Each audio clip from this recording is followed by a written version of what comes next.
popular saja tu memanglah penting. Ya. Tapi bila kita cerita Kedah nak maju ni, popular saja tak cukup tu. Ya. Dia kena tengok lagi satu perkataan tu, prestasi. Prestasi, ya. Kan?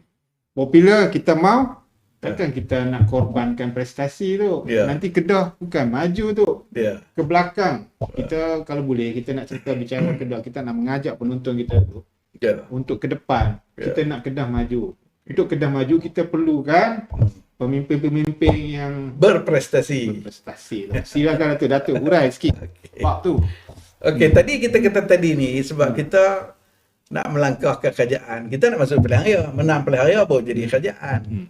Tetapi masa kita melangkah dan jadi populis, biarlah kenyataan-kenyataan kita di kenyataan yang praktikal. Kita tak boleh buat kenyataan itu retorik. Yang retorik sebenarnya untuk satu tempoh yang singkat. Bahaya retorik ni.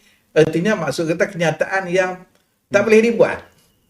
Kenyataan semata-mata untuk menarik. Jadi apabila kita berhasrat untuk menjadi kerajaan dan berkhidmat kepada negeri atau negara, akhirnya prestasi itu pun tak dapat elak juga sebenarnya. Sebab okey, rakyat bagi confident kat kita dan kita jadi kerajaan. Kalau kita sekadar populis dan kita menang, bila kita masuk kerajaan, kita kata saya sebenarnya tak tahu apa nak buat kerajaan ni, serah pada pegawai lah.